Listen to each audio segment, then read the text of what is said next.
मित्रों, परीक्षा उसी विद्यार्थी की होती है जो पढ़ता है। जो पढ़ेगा ही नहीं वो क्या परीक्षा देगा। हाँ, भगवान का परीक्षा थोड़ा अलग होता है, पर परमात्मा का क्वेश्चन परिस्थितियां ही होती हैं। हर परिस्थिति में अगर आपका विश्वास ईश्वर पर कायम है तो आप भगवान की परीक्षा में पास हो, और अगर थोड़ा भी डगमगाए या ईश्वर से विश्वास उठा तो आप उनकी परीक्षा में फेल है। तो आज मैं आपको बताऊंगी कि भगवान जब परीक्षा लेते हैं तो कैसे आपकी परीक्षा लेते हैं, और आप जान पाए कि भगवान आपकी परीक्षा ले रहे हैं और उस समय आपके साथ क्या क्या होने लगता है। पर वीडियो शुरू करने से पहले जय भोलेनाथ दोस्तों, मैं मंजू कुमार आप सभी को अपने शिव परिवार चैनल में दिल से स्वागत करती हूँ। कैसे हैं आप सब, तो ये बताने के लिए कमेंट बॉक्स में जय भोलेनाथ जरूर लिखिएगा। और अगर हमारे चैनल पे नए हैं तो चैनल को सब्सक्राइब कर दीजिएगा, बेल आइकन को प्रेस कर दीजिएगा ताकि हमारी नई वीडियो की नोटिफिकेशन सबसे पहले आप तक पहुंचे। और अगर हमारा ये वीडियो आपको पसंद आए तो लाइक कीजिएगा और ज्यादा से ज्यादा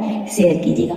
तो चलिए दोस्तों वीडियो शुरू करते हैं। मित्रों, प्रत्येक साधकों और भक्तों के जीवन में कुछ ऐसे कठिन पल आते हैं, ऐसी विकट परिस्थितियां आ जाती हैं कि व्यक्ति टूट जाता है, उनका भगवान से विश्वास उठ जाता है। कई भक्त तो इन कठिन समय में ऐसे हो जाते हैं कि ईश्वर का नाम लेना छोड़ देते हैं, नास्तिक हो जाते हैं, क्योंकि वे समझ ही नहीं पाते हैं कि उनके साथ ये सब क्या हो रहा है।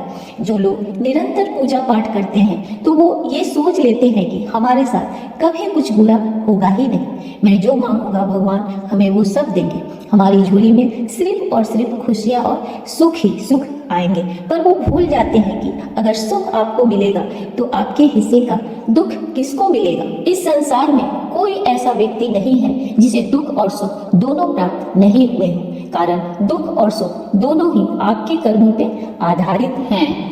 कोई व्यक्ति लगातार ऐसा कोई कर्म नहीं कर सकता जिसे सिर्फ और सिर्फ सुख की ही प्राप्ति हो, और कोई भी व्यक्ति लगातार ऐसे कोई कर्म नहीं कर सकता जिसे उसे दुख ही दुख मिले। कहने का मतलब है कि यह एक प्रकृति का नियम है, दुख और सुख दोनों से ही हर इंसान को एक ना एक दिन गुजरना पड़ता है, और ये हमेशा से ही चलता आ रहा है।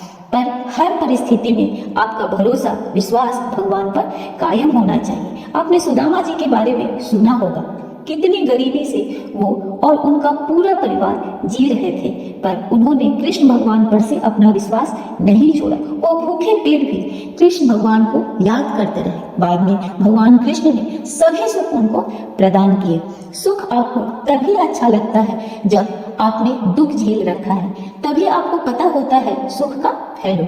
जैसे एक भूखे इंसान को अन्न की वैल्यू पता रहता है, वो अच्छे से जानता है कि अनाज जीने के लिए कितना जरूरी है। वैसे ही जिसके पास वस्त्र नहीं है, घर नहीं है, वह इंसान को घर और वस्त्र की महत्व पता रहता है। इसलिए जब दुख आपके जीवन में आते हैं तभी आपको सुख का अनुभव होता है। लेकिन मित्रों, जो लोग ये सोचते हैं कि भगवान उनका किसी भी प्रकार से मदद नहीं करते हैं तो वे लोग बिल्कुल गलत है, क्योंकि भगवान न दुख को कम करते हैं और न ही दुख हटाते हैं, वो बस आप में दुख सहने की क्षमता बढ़ा देते हैं। भगवान जब आपकी परीक्षा लेते हैं तो वे आपको उस लायक बना देते हैं कि आप उनकी परीक्षा में सफल हो सको। राजा हरिश्चंद्र को बाजार में बिकना पड़ा, ये परीक्षा ही तो थी उनके सत्य की। यदि हरिश्चंद्र बाजार में न बिकते, सत्य का पालन न करते तो आज उन्हें कौन जानता। हाँ, भगवान की परीक्षा थोड़ा कठिन होता है, पर उनकी परीक्षा में हमें खरा उतरना पड़ेगा, तभी वो हमें स्वीकार करेंगे।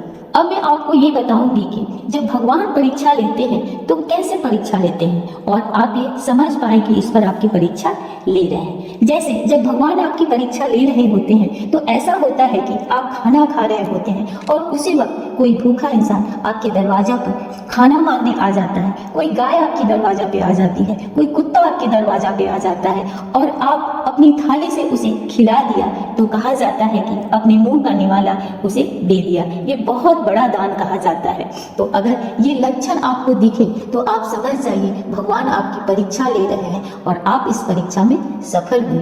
आपके ऐसा करने से ईश्वर आपसे प्रसन्न होते हैं। या आप कहीं जा रहे हैं और कोई व्यक्ति ठंड से कांप रहा है, उसे देखकर आप दुखी होते हैं, आपके मन में उसके लिए भाव आ जाता है और आप कोई गर्म कपड़ा या अपना ही स्वेटर जैकेट उसे दे देते हैं, तो ये बहुत बड़ा दान होता है। किसी भूखे को खाना खिलाना, किसी नंगे का तन ढकना बहुत बड़ी दान होती है। कहने का मतलब है परमात्मा की बनाई हुई चीजें, जैसे जीव जंतु जितने भी लोग असहाय हैं, खाने में असहाय है, पीने में असहाय है, कपड़ा लत्ता लेने में असहाय है, दवा दारू कराने में अपना असहाय है, पढ़ाई लिखाई करने में या करवाने में असहाय है, तो उस समय उस असहाय व्यक्ति का मदद करना, जरूरतमंदों की जरूरतें को पूरा करना सबसे बड़ा दान होता है।